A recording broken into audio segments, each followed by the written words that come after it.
Livro Joana d'Arc de Leon Denis, 1910. Capítulo 21. Joana d'Arc no estrangeiro. Na Inglaterra, consideramos Joana a maior heroína que o mundo já conheceu. Lamentamos quanto com ela fizeram. Tudo que foi muito mal feito. Edward Clarke. A vida e a obra de Joana d'Arc suscitaram a admiração de todos os nossos vizinhos. A Virgem Lorena, criticada, vilipendiada na França, é, fora de suas fronteiras, objeto de respeito e simpatia universais. Dom Remy se tornou um lugar de peregrinações internacionais. A 14 de junho de 1909, os jornais de Nancy publicaram a seguinte notícia. 3 trens especiais conduziram quinta-feira Dom Remy senhoras italianas, que vieram em impiedosa romaria casa onde nasceu Joana d'Arc. Do seu lado, os ingleses para lá afluem, quer em grupos, quer isoladamente. Na pequenina aldeia também se encontram americanos, russos, holandeses, belgas, alemães, etc. A Inglaterra inteira se tomou de entusiasmo pela grande inspirada, e seus filhos não perdem ocasião de glorificá-la. As festas normandas, que se celebram no mês de maio em Rouen, assistem todos os anos delegações inglesas, que atravessam a Mancha para, com solenidade, prestar culto à memória da Pucela. Em 1904, o Sr. Trey, presidente da municipalidade de Hastings, compareceu com pomposo cerimonial, revestido de seus trajes de gala, precedido pelos 2 maceiros tradicionais, para depor um ramo de lírios, de ferro forjado, exatamente no local em que Joana foi supliciada. Em 1909, esse belo gesto se repetiu. Numeroso cortejo de ingleses concorreu às festas de Rouen. O Sr. Edward Clarke, vice-presidente da União Joana d'Arc de Rouen, e que então desempenhava as funções que em 1904 eram exercidas pelo Sr. Trey, tomara a iniciativa dessa manifestação. Alguns dias antes, escrevia ele ao maire da importante cidade normanda. Não há neste fato uma lição aos franceses a renderem sincera homenagem a Joana d'Arc. Na Inglaterra, consideramos Joana a maior heroína que o mundo já conheceu, lamentamos quanto com ela fizeram, tudo o que foi muito mal feito, 270. Início da nota do redator, 270. Ver Le Jornal, de 31 de maio de 1909. Fim da nota do redator. A 30 de maio de 1909, Sir Edward Clarke, em nome da delegação inglesa que presidia, renovava essas tocantes declarações, que provocaram muitos aplausos. Em 1885, tendo um italiano, o Conde Balsami, descoberto nos arquivos do Vaticano uma memória do 15º século sobre os milagres praticados por Joana, constituiu-se uma comissão a fim de esmerilhar e verificar tal documento. Para chefiá-la foi designado um cardeal inglês, o eminente Howard, de ilustre ascendência, o qual, a propósito desse encargo, se exprimiu de maneira nobilíssima: não é com ensanguentadas mãos que vou folhear as páginas desta sublime história, ao virá-las, meus dedos serão movidos pelo arrependimento. A Inglaterra já repudiara o crime de Bedford, desde o dia em que a Rainha Vitória, querendo ter sob os olhos a imagem da nossa Joana, mandou pintar-lhe o retrato. Católica, a Inglaterra não procuraram intimidar Roma, quando foi do processo de reabilitação, já protestante, auxiliou quanto pôde a beatificação. Espetáculo comovedor, o leopardo se estira aos pés da Virgem de Dom Remy e lhe implora o perdão. Não há neste fato uma lição aos franceses, um convite a que teçam a mais bela das coroas para sua heroína e a que, como os nossos vizinhos de Alemanha, se penitenciem diante daquela para com quem todos os partidos se fizeram criminosos. Certamente que sim, criminosos. Eram católicos franceses os que a condenaram, exatamente quando os realistas abandonavam a sua cruel sorte, e os livres pensadores não procederam melhor. Um de seus chefes, Voltaire, a profanou e ainda hoje há entre eles que se enfileiram os que a detratam. Indaguemos de que modo a memória de Joana conquistou pouco a pouco a opinião pública na Inglaterra e na Alemanha. Neste exame, inspirar-nos-emos muito especialmente no trabalho do Sr. James Darmesteter, Nouvelles Études Anglaises e na interessante brochura do Sr. George Goyal, Jeanne d'Arc devant l'opinion allemande. Antes de tudo, no que concerne à opinião inglesa, citemos Darmesteter.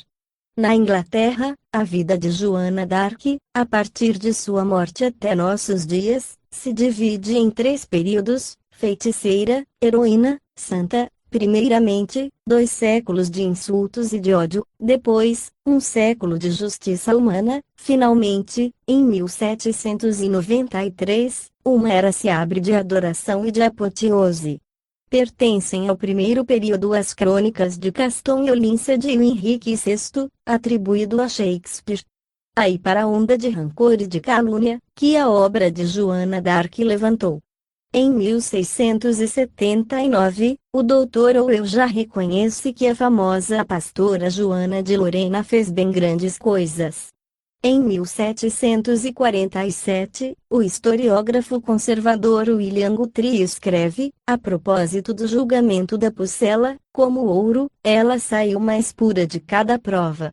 Pouco depois, Bonnie Wesley, comentando a narração de Guthrie, acrescenta, ela certamente não merecia aquela sorte, fosse uma entusiasta convencida, ou uma pessoa que aprovera Deus fazer nascer para a libertação de seu país. Em 1796, aparece a célebre obra de Soltei, Joanne Alfieri, poema épico cheio de lacunas e de erros, mas impregnado de um sentimento generoso. Destacaremos algumas de suas passagens. Joana, a caminho de Chinon, conta aos companheiros de viagem, entre os quais o autor coloca Dunois, as impressões de sua meninice e como se inteirou da missão que lhe fora confiada. Os seus não a estimam, ela reside em casa de um tio e apacenta o rebanho do pai nas margens do Mosa. A beleza da paisagem e a solidão dos bosques pouco a pouco lhe atuam na alma contemplativa, a morte de uma amiga lhe abre o coração aos sofrimentos humanos, uma conversação entusiástica abala e exalta. Diz ela. Ideias guerreiras assediam-me o espírito, a ponto de me não ser possível adormecer, senão quando raia a alvorada. O sono, porém, não me acalmou o espírito sobreexcitado, pois que surgiram visões, mandadas, estou crente, pelo Altíssimo. Vi uma cidade fortificada por todos os lados, guarnecida de altas torres e cercada pelo inimigo. A fome a espreitava com olhos chamejantes e, pousado perto de um monte de esqueletos, um corvo devorava despojos sangrentos. Voltei-me então para o campo dos sitiados e notei que lá havia festa, gargalhadas grosseiras ressoavam estrepitosamente aos meus ouvidos e admirei aqueles chefes, que até durante os festins concertavam planos de morticínio. Confrangeu-me o coração, imenso desgosto me invadiu a alma. Pareceu-me, depois, que de uma nuvem, tão negra como as que geram a tempestade, um braço gigantesco surgiu e deixou cair uma espada, que riscou, qual relâmpago, as trevas da noite. Escutei então uma voz que de novo ressoará na hora de terrível júbilo em que, exânime, o inimigo desmaiará diante da minha cólera. Desde essa noite, senti minha alma cheia de cuidados, a palpitar sob a ação da força divina que se infiltrava no meu ser. Pus-me a cismar, pensando nos dias vindouros, sem ver o que se passava à volta de mim e sem me preocupar com coisa alguma, mergulhada nessa modorra da alma em que todos os sentidos corporais ficam como que entorpecidos e em que só o espírito se mantém vigilante. Ouvi desconhecidas vozes, no sibilar do vento à tarde, formas estranhas, mal distinguíveis, povoavam, em multidão, o espaço, à hora do crepúsculo. Espantaram-se os que me tinham conhecido outrora jovial e descuidosa. Livro 1, versos 440 e seguintes. Sim, capitão, diz ela do Nois, o mundo, cedo, acreditará na minha missão, porque o Senhor fará com que a indignação se avolume e derramará sua cólera sobre os que oprimem e eles perecerão. Livro 1, os 4 últimos versos. O autor não pinta Joana como uma devota, ela declara, aos teólogos que a interrogam, que, na contemplação da natureza e não nas práticas exteriores da piedade, é que agora se lhe depara o conforto e a comunhão divina. Livro 3, versos 400 e seguintes. Tem-na por herética e querem submetê-la a julgamento de Deus, mas, eis que Joana exclama, apontando para um túmulo próximo: a espada de Deus está aqui, a tumba vai falar para prová-lo. Ouvis? Lá estão as armas que espalharão o terror no exército inimigo, empunha-las-ei na presença do nosso rei e do povo reunido, tira-las-ei deste túmulo onde se acham enterradas há longo tempo, incorruptíveis, ocultas, destinadas a mim, a enviada do céu. Não sem dificuldade Joana consegue pôr-se a caminho, para ir ao encontro do exército. Enverga o arnês no santuário de Santa Catarina. Vai partir desassombradamente, não obstante saber de que maneira morrerá. Corri a última noite que passei em Dom Remy, sentara-me perto do regato, com a alma transbordante do Espírito Divino. Divisei então uma tropa de bandidos, cercando uma fogueira. No poste, estava amarrada uma mulher, os ferros lhe magoavam o peito e em torno de seus membros o fogo lançava ardentes labaredas. Observei-lhe os traços e me reconheci. Livro 4, linhas 310 e seguintes. A obra de Soltei acentuou a reviravolta da opinião em prol de Joana. Certos críticos ingleses, entretanto, a consideraram insuficiente. Tomás de Quincey, um dos mais eruditos escritores daquele tempo, censura o poeta, por haver posto termo à carreira da heroína na sagração de Remus e por se ter esquivado de tratar da sua paixão. Diz a esse respeito: tudo o que lhe cumpria fazer estava feito, restava-lhe sofrer. Jamais, desde que os primeiros fundamentos da terra foram lançados, houve processo comparável ao seu, se pudéssemos desdobrá-lo em toda a sublimidade da defesa produzida, em todo o horror infernal dos ataques suportados. Ó, filha da França, pastora, camponesa calcada aos pés por todos os que te cercam. Há um século a Inglaterra não cessa de render à memória de Joana as mais calorosas homenagens. Richard Green a considera como a figura toda pureza que se destaca do seio da avidez, da luxúria, do egoísmo, da incredulidade do tempo. Multiplicam-se as biografias, as apologias da heroína. Citemos também estas palavras de Carlyle: Joana d'Arc deve ter sido uma criatura de sonhos cheios de sombras profundas e de intensa luz, de sentimentos indizíveis, de pensamentos que erravam pela eternidade. Quem pode descrever as provações e os triunfos, as esplendências e os terrores que tiveram por palco aquele espírito simples? Há 60 anos, o jovem pastor e poeta John Stirling celebrava, a seu turno, a nossa libertadora e nela via a personagem talvez mais maravilhosa, mais delicada, mais completa de toda a história do mundo. E acrescenta: muito alto, entre os mortos que dão melhor vida aos que vivem, vede brilhar, vestindo a sua sagrada couraça, a jovem camponesa que o Senhor da Paz e da Guerra enviou, qual carro chamejante, bem longe do aprisco materno. A obra recentíssima do escritor escocês Andrew Lang, sobre Joana d'Arc, 271, veio completar esse acervo de trabalhos e constitui magnífica defesa da heroína, cuja causa o autor sustenta com xiste e sagacidade, contra os ataques dissimulados de Anatole France. Início da nota do redator 271. Andrew Lang, tema Idiof France. Longmans, Grind C. 39, Paternoster Row, London, 1909. Fim da nota do redator. Desde que, pelo meado do século XVIII, diz ele, David Hume, graças aos cronistas escoceses, pôde convencer-se da iniquidade que presidiu a condenação de Joana. Toda a gente na Inglaterra ficou esclarecida a respeito desse acontecimento histórico. Daí por diante, glorificaram a mártir de muitas maneiras. Todas as crenças lhe conhecem a história sem paralelo, afirma Andrew Lang. Quaisquer que fossem as dificuldades que se apresentassem, Joana as compreendia imediatamente, resolvia o problema e, conforme as circunstâncias, procedia como um capitão, como um sábio, ou como grande dama. Página 6. Na Virgem, o que, sobretudo, lhe causa admiração é a vontade, a tenacidade. Página 193. Nada consegue descoroçoá-la, quando se trata de chegar ao que considera ser em benefício do reino. Em Rouen, é sublime de coragem e de resolução, quando se nega a prometer sob palavra que não se evadirá, preferido assim suportar a odiosa companhia de malfeitores, a sacrificar seu legítimo direito. Página 252.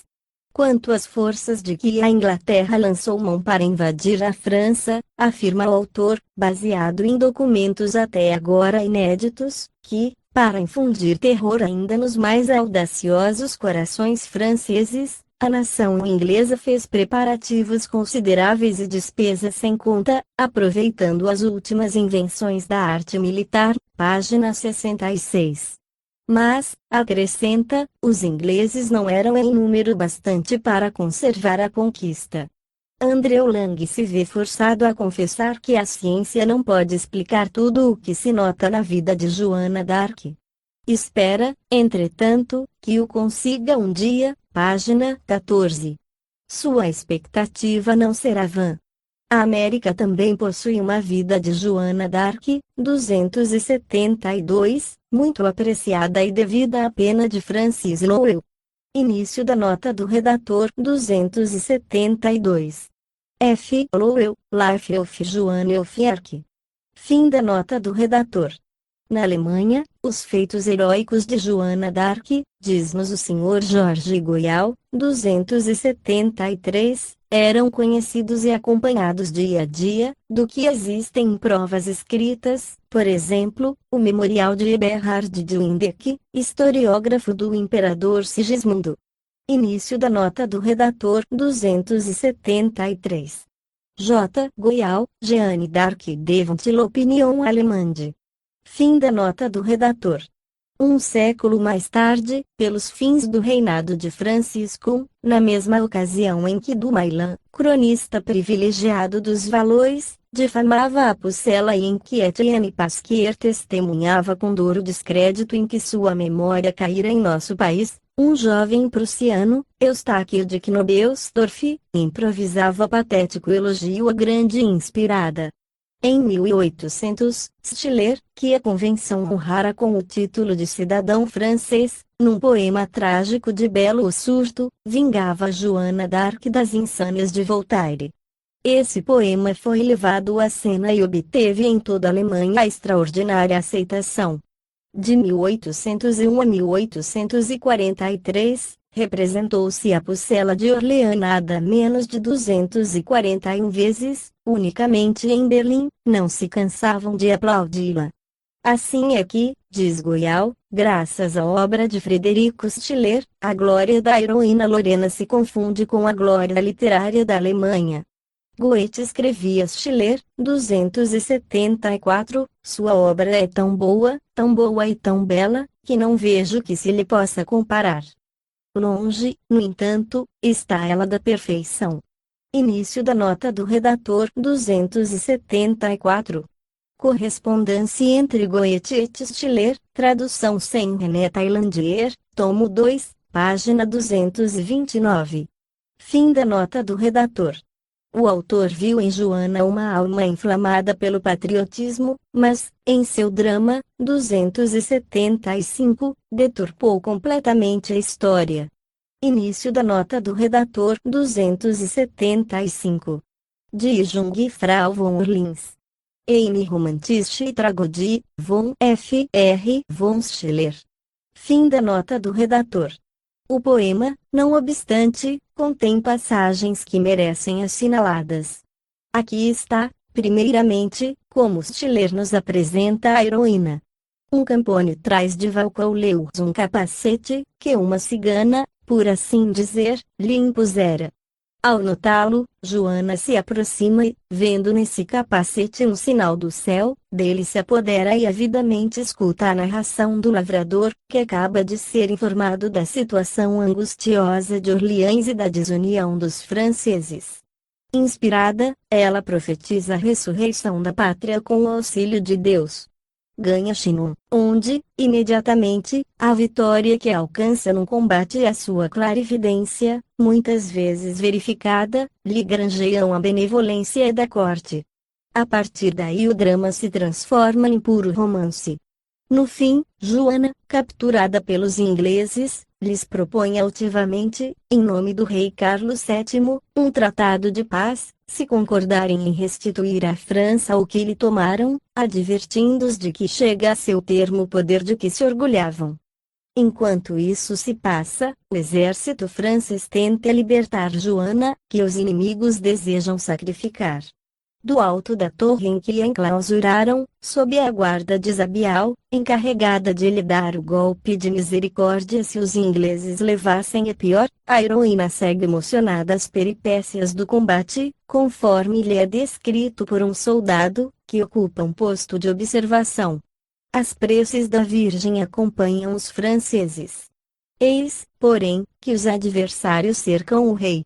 Uma invocação ardente dá a Joana o poder de despedaçar as grossas cadeias que a prendem e de correr em socorro dos seus.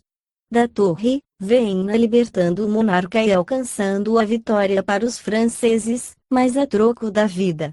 Morre assim gloriosamente, no campo de batalha, tendo uma última visão, em que a Virgem Santíssima colhe sorrindo. A um aceno do rei, todos os estandartes delicadamente cobrem o belo corpo enregelado da Pucela. Indubitavelmente, não conseguiríamos reconhecer a nossa Joana em a personagem do poeta alemão, que não se embaraçou com a verdade histórica. Seu drama passará, todavia, à posteridade, porque documenta o nobre ideal do autor, em versos, ora incisivos, que se gravam na memória como sentenças, ora tão tocantes, tão verdadeiramente humanos, que deixam na alma funda impressão. Um crítico eminente, A. W. Schlegel, exprimia nestes termos a admiração que lhe causava o caráter de Joana d'Arc, na obra de Stiller, 276. Início da nota do redator 276. Cours de Literature Dramatique, tomo 2, páginas 309 e 310. Paris e Genebra. Paschaud, 1814. Fim da nota do redator. A alta missão, de que se mostra consciente que infunde respeito a quantos dela se cercam, produz um efeito extraordinário e prenhe de grandeza. Schlegel, ilustre amigo de Me de Stael, consagrou uma peça em verso ao suplício da heroína. Nessa obra, censura violentamente a Voltaire e parece mesmo pedir contas a todo o povo francês do erro cometido pelo filósofo, um poeta, diz, não, um insultador da piedosa vidente ultraja criatura puríssima, a glória da história, num poema infame, vos serve de repugnante passatempo. E, com veemência, trata os franceses de raça sem coração, alheia à lealdade e ao direito, ora opressora ora escrava, nunca branda, nunca livre. 277. Início da nota do redator 277. A. W. Schlegel, Poetische Werk, tomo 1, páginas 233 a 236, Heidelberg, Morisimer, 1811. Fim da nota do redator. Por outro lado, Me de Stael escrevia no seu livro de l'Allemagne, só os franceses permitiram que se insultasse a memória de Joana, é um grande erro do nosso país não resistir ao motejo, quando se lhe apresenta sob uma forma picante. 278. Início da nota do redator 278. Me de Stael, de Allemagne, edição Garnier, página 242. Fim da nota do redator. Schlegel, diz J. Goial, 279, traduzia em invectivas a severa observação de Stael, para lhe reprimir a torrente de injúrias, seria bastante dizer-lhe, numa palavra, que a França de Voltaire não é a França inteira. Início da nota do redator 279. J. Goial, Jeanne d'Arc devant Opinion Allemande, páginas 43 e 44. Fim da nota do redator. Aí termina a Odisseia Literária da Pucella, na Alemanha. Depois de 1815, um publicista bávaro, Friedrich Gottlob Wetzel, escreveu uma tragédia sobre Joana d'Arc. O barão de La Motte Fouquet, descendente de refugiados protestantes, para celebrar a heroína, se faz tradutor e adaptou ao gosto alemão a história de Joana d'Arc, de Lebrun des Charmettes. Porém, a obra mais rigorosamente histórica, consagrada, além Reno, a nossa Joana, é a de Guido Gerres. José Gerres e seu filho Guido escreveram um livro em que depunham aos pés da Virgem Francesa as homenagens da Alemanha. Joana d'Arc é a enviada de Deus para a salvação da França, tal a tese que José Gerres sustenta, no prefácio que compôs para o livro do filho. Explica-nos ele.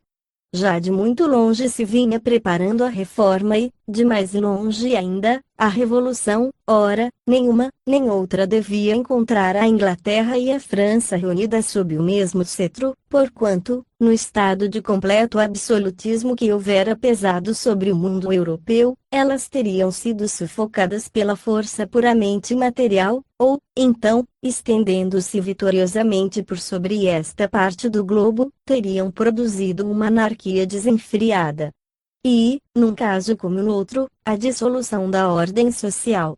Era, além disso, destino dos franceses tornarem-se, nas mãos de Deus, durante as eras subsequentes, um látego e um aguilhão para os demais povos, e a França não fora possível desempenhar esse papel providencial, se não se livrasse da dominação estrangeira e não conservasse a sua individualidade. 280. Início da nota do redator 280.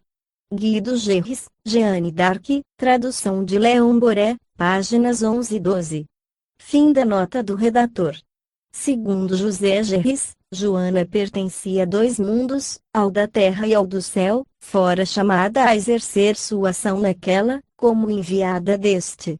Assim sendo, pertencia a todos os povos, ao povo francês pelo sangue, aos outros pelos seus nobres feitos.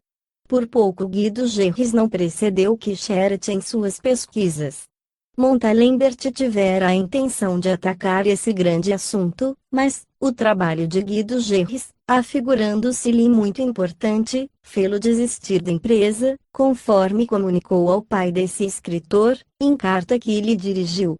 Guido, depois de passar algum tempo em Orleans, veio a Paris, frequentou a Biblioteca Nacional e projetava novo livro sobre a Pucella, mais documentado do que o primeiro, quando foi chamado à Alemanha, onde outros trabalhos lhe ocuparam a atenção.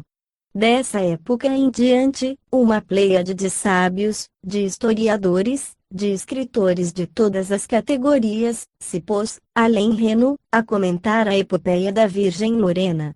Pela pena dos dois Gerres, o catolicismo alemão rendera homenagem a Pucella, e Carlos Aze, em 1850, lhe trouxe as homenagens do protestantismo. 281. Início da nota do redator 281. Eligium de Propheten, Zoiterteil, oitava edição, 1893, Leipzig, Breitkopf Airtel. Fim da nota do redator. Aze é também um admirador apaixonado de Joana d'Arc. Guido Gerres instaurara, entre os católicos da Alemanha, uma espécie de culto de Joana d'Arc. Carlos Aze instituiu entre os protestantes uma espécie de religiosidade de Joana. O historiador Reinhold Pauli, em 1860, declarava que para todos os espíritos imparciais, ela era um enigma. 282. Início da nota do redator 282. Builder aus Alt England, Gotha, Perthes, 1860. Fim da nota do redator.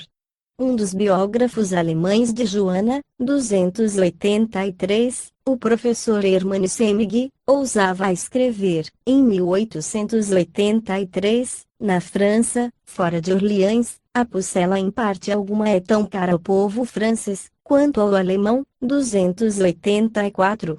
Início da nota do redator, 283. Semig, die Jungfrau von Orleans und ihre Genossen, Leipzig, Umflad, 1885. 284. Die Gartenlaube, 1883, número 18, página 291. Fim da nota do redator. Escreve ainda J. Goial, 285. Início da nota do redator, 285. J. Goial, Jeanne d'Arc devant l'opinion allemande, páginas 76 e 77. Fim da nota do redator.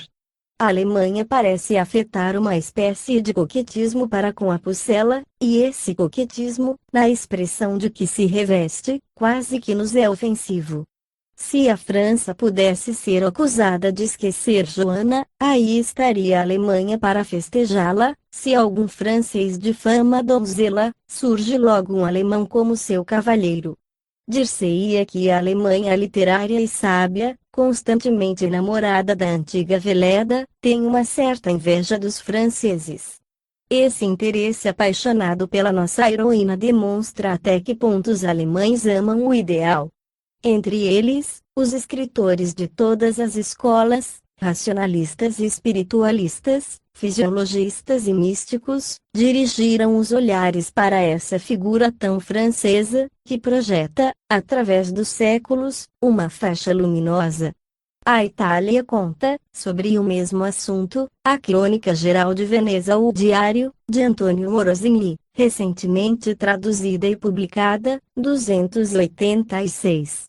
Início da nota do redator, 286. Chronique d'Antonio Morosini, Commentaire et Traduction edição G.L. P. et Leondores. Fim da nota do redator. A. Morosini, nobre veneziano e negociante armador de real mérito, redigiu com esse título um jornal, mantido sem interrupção desde 1404 até 1434, a respeito do qual fez a Revue Hebdomadaire os comentários seguintes.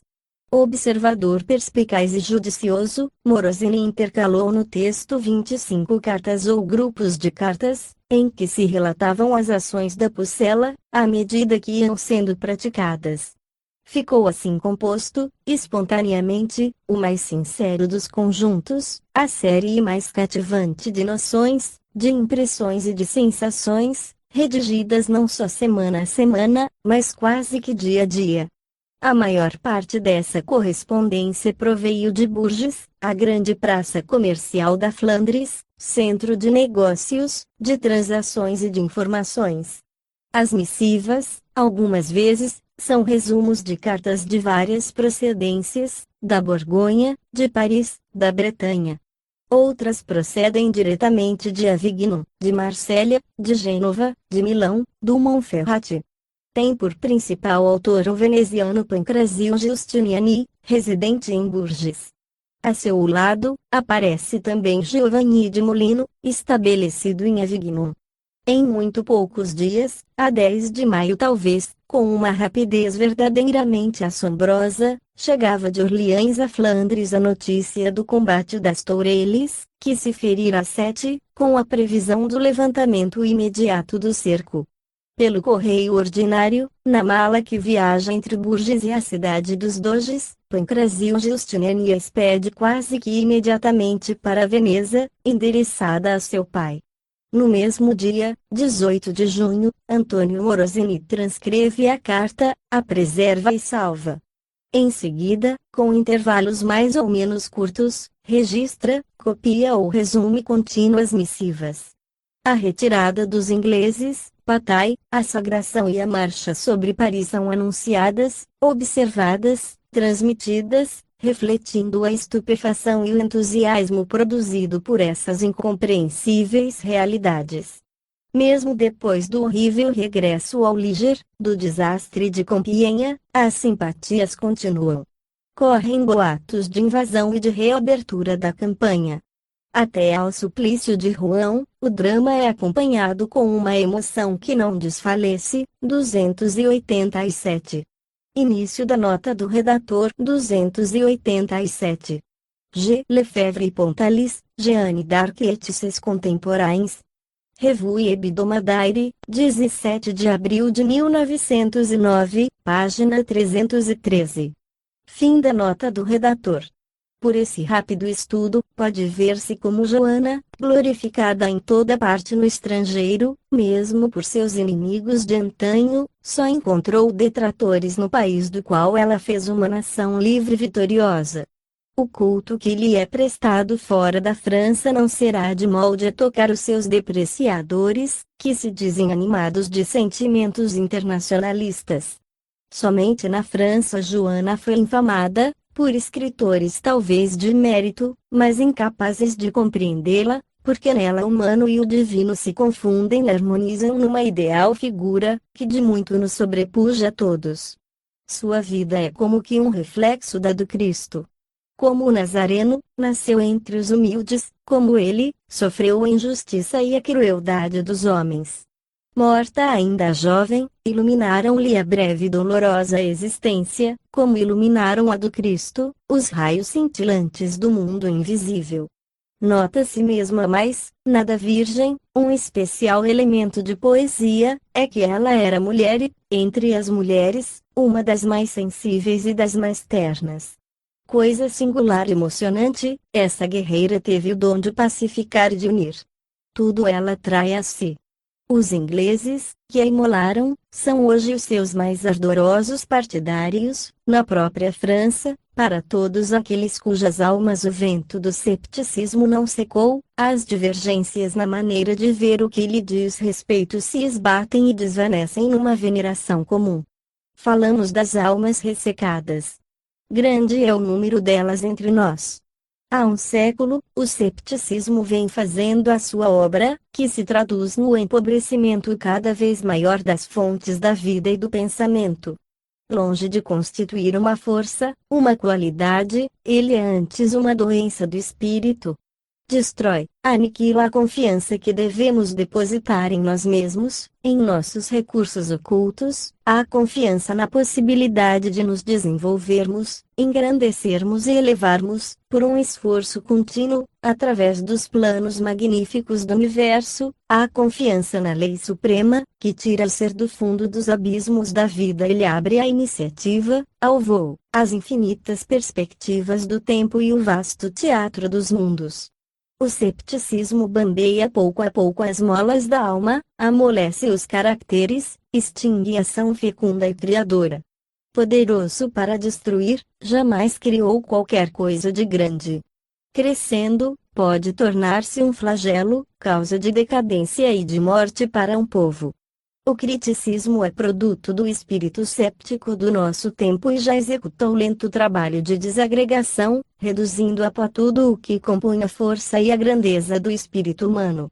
Tem na literatura seu principal meio de influenciar. Nesse domínio, Renan foi um criador e um como modelo do gênero. Anatole France é atualmente o mais ilustre representante dessa escola, que todos os dias recruta numerosos prosélitos entre a nossa juventude.